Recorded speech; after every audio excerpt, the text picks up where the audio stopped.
to the Boxers Trainers Channel, featuring none other than your favorite host, Jack Daniels. We were on earlier, and the podcast is going to kind of eclipse this podcast, right? Because this should be considered as breaking news, right?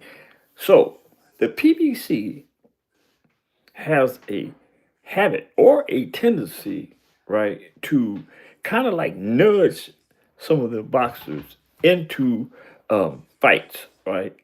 Take, for example, Jose Valenzuela, right, was edged on to fight Gary Antoine Russell. And that is how Gary Antoine Russell came up with the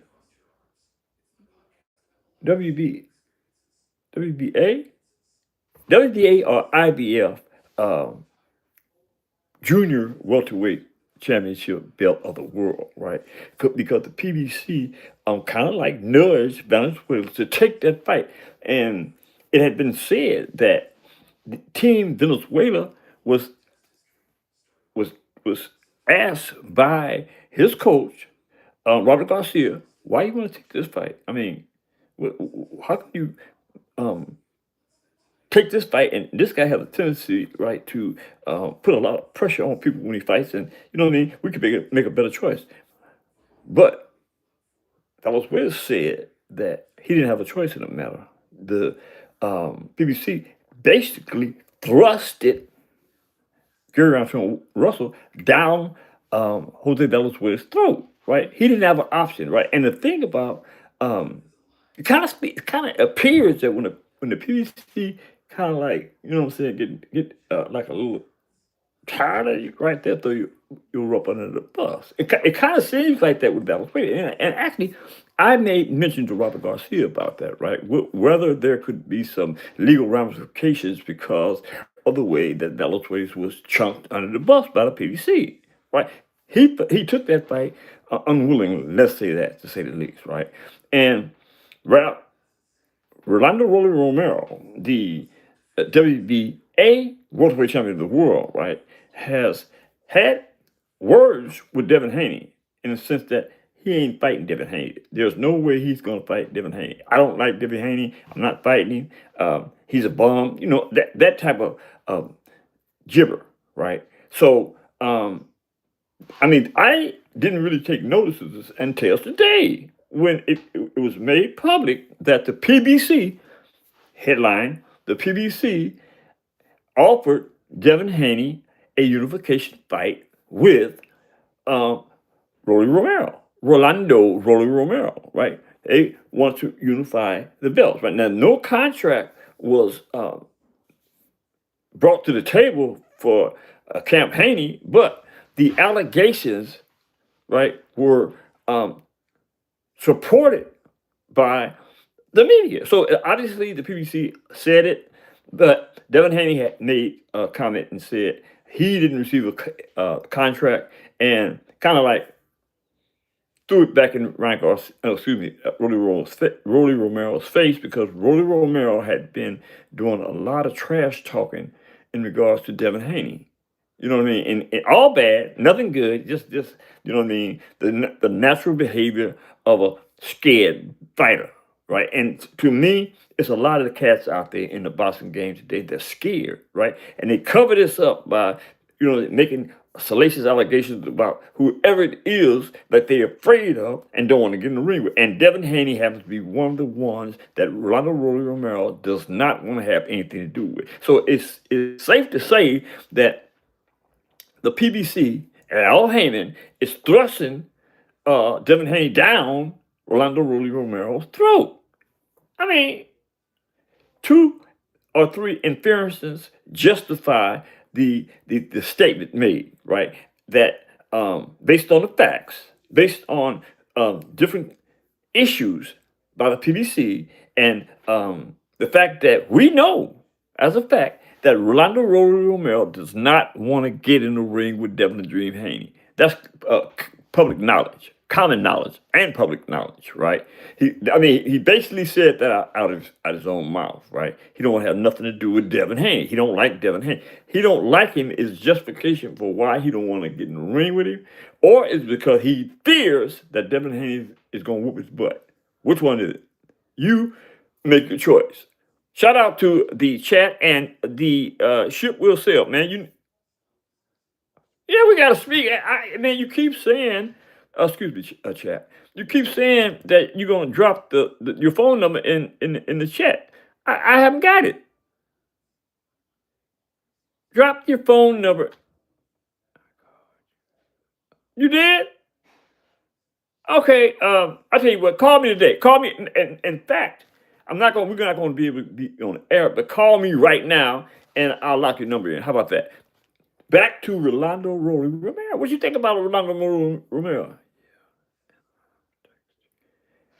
Okay, hit me up. Hit me up now, brother. So we can get this hooked up. I need to have a conversation with you. And shout out to my chat. I'm loving my chat, man, because they are beginning to, what I'm saying, be a part of what I do. Yes.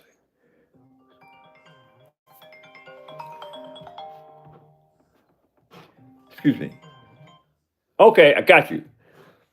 Okay, that was important. So, shout out to my chat and Street Kids United. Whose grandpa is this on YouTube? What kind of question is that, kiddo? Well, thank you for that. I consider myself to be pretty hip. But anyway, back to Rolando Romero. Rolando Romero came by the WBA Welterweight Championship of the World by happenstance, right?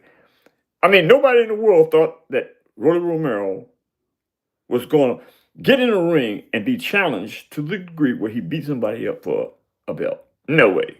Not Rolly. You see, look, I have been on the record and said on numerous occasions that Rolando Rolly Romero, no disrespect intended, is garbage, right? He is not the type of boxer that learns as he progresses. Now, I will take exception to the fact that he did whoop Ryan Garcia, and he did a good job with Ryan Garcia, right? But he's still wild. He still doesn't have a boxer's mentality, right? He's just a wild animal in the ring, but he does have some power. So if you get hit by it, it's over. But I'm saying for a boxer, right, that knows how to dazzle around all that garbage, right, it's easy work. So I said that to say this. Ryan Garcia, come back in. Okay, I am unfroze. Okay. Ryan Garcia and Devin Haney are supposed to rematch, right? Now, this is not supposed, they're going to rematch via a contractual arrangement before Ryan Garcia got whooped by Rolly Romero, right? This was already in the makings, but Ryan Garcia spoiled that when he allowed Rolando Rolly Romero to come into existence with that WBA, like welterweight championship belt of the world, right? That's for everything. So everybody was of the opinion that the rematch between Devin Haney and Ryan Garcia was not going to happen, right? Now, you have to take notice too, when Devin Haney fought Brian Norman Jr., Turkey Al-Sheikh was right there by ringside. He was right there at ringside, right? And if you took notice to Turkey Al-Sheikh, you would be of the opinion that he had a vested interest in Devin Haney beating Brian Norman Jr.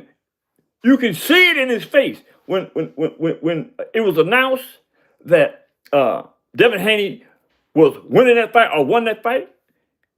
Turkey Al-Sheikh literally jumped out of his seat. So I said that to say this.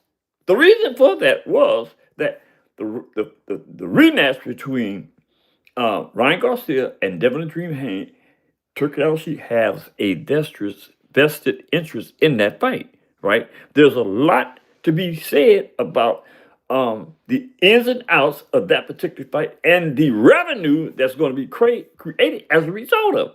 I mean, any fool can see that, right? If you know boxing, you know what I'm saying? Like I know boxing, right? The ins and outs of boxing. You'll know that contrary to what Ron Garcia is trying to make you people believe that, oh, he wants to fight Shakur Stevenson or Conor Ben next. No. I said that once before. Today, I'm going to say it again. Ron Garcia is full of wind, right? Ron Garcia is full of poo poo, if you will, right? He knows that he has to fight Devin Haney at the behest of Turkey Al-Sheikh. Turkey Al-Sheikh is a bad member jama, man. It's a lot under the general dynamics of what's going on before you, right? Going on with Turkey Al-Sheikh. Turkey Al-Sheikh, man, look, you have no idea. You have no idea how brilliant Turkey Al-Sheikh really is when it comes to boxing, right? And here's the deal, right? A lot of people, Frank Warren, the promoter included, right, are gonna be hella mad at Turkey Al-Sheikh because Turkey Al-Sheikh is a type of dude, a type of businessman, right, that takes risks in order to learn as he goes. He's learning as he goes right now, as we speak, right? Now, I'm giving up the game. I'm giving up some game on this one right here, y'all.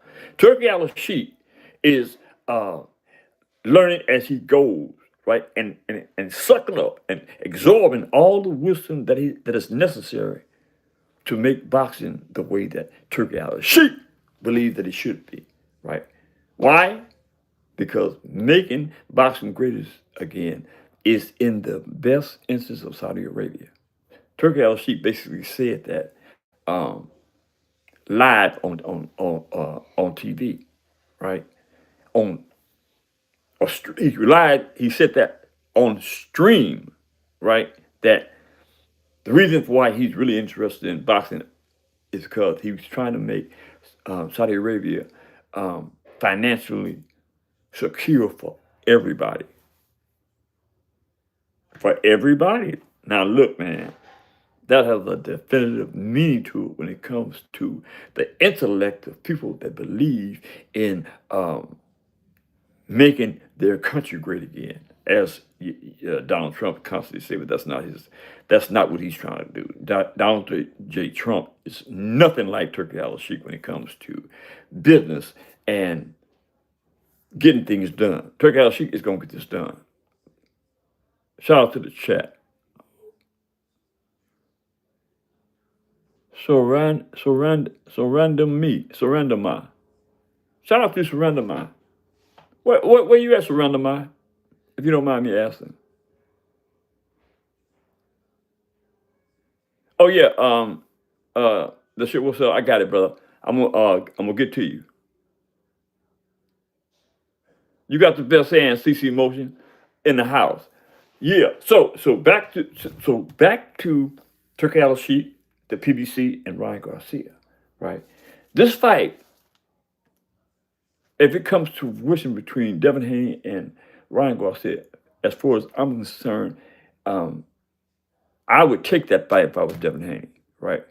I would take that fight because that puts him closer to another undisputed transition from lightweight undisputed to potentially welterweight undisputed. I would take that fight, right? And if I was Devin Haney, you know what I'm saying, I would get back in the habit of fighting 2 or 3 fights a year, right?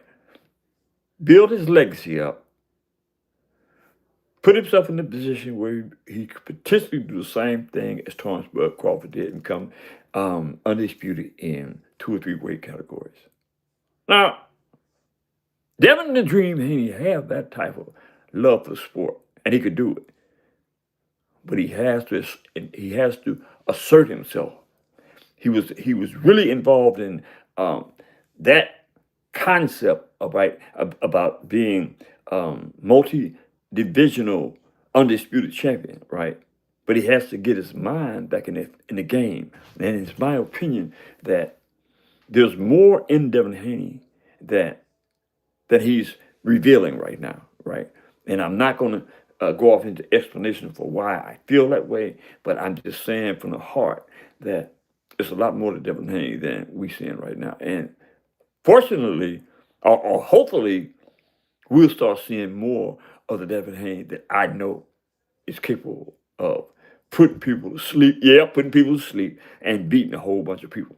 You know what I'm saying? He needs to get acclimated back to when he was fighting people like um, uh, Vasily Lomachenko. It comes to mind, right? All those cats that were supposed to be bad men that Devin Haney, I mean, ran through them really, right? A lot of people said that Vasily Lomachenko was a controversial fight. No, it wasn't.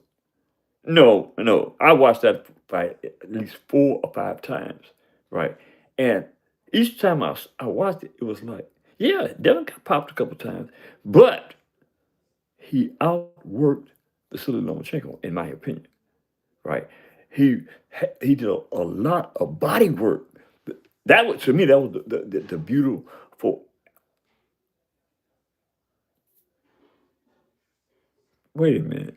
Oh yeah, yeah, yeah, yeah, yeah. Shout out to the Triple Silk, Mayweather versus Pac-Man. Yeah, that's a good fight. That's a good fight, a good money fight. We'll talk about the CC Motion.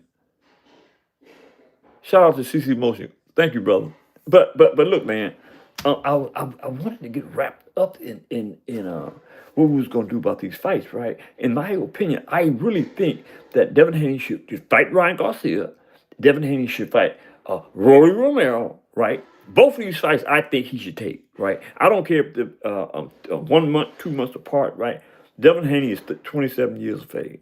He got a lot of get up and go in him, right? You know what I mean? It doesn't take a young body that long to recover after going into a vicious battle. Say with these two cats, I just don't see as being viciously competitive. Ryan Garcia and Romero. Right? I really think that Devin Haney could walk through. I just this is me in my belief system, the way that I think about boxing, right? That he can walk right through Ryan Garcia, and he can just do anything he wants to, and he had that mindset um, to do so. He can do it because he's blessed with that talent of greatness, right? But I think, in my opinion, he has lost some of that desire, that motivation to. It was a time that I remember Devin Haney doing stuff like, what time is it? 12 o'clock. Oh man, I gotta go back to the gym. I gotta work out, right? He would do that sometimes 2 or 3 times a day. You know what I mean? But this is for him to hear. When's the last time you had that mindset, brother? You know what I mean? You gotta get acclimated back to being that person that believes so much in being great that he exercises due diligence and stays in the gym. You got to get back there, dear. You got to get back there, son. You know what I mean? I mean, waiting. What is it to wait for? You one of the best boxers on the planet, but you got to keep your talent in sync with being the best boxer, one of the best boxers on the planet. That being said, man, I done said enough, man. I done said enough. Hit that subscription button if you don't mind. Drop a comment in the comment section and let me know who y'all think that he should fight next. And if he should fight both of them this year. What y'all think? That being said, I'll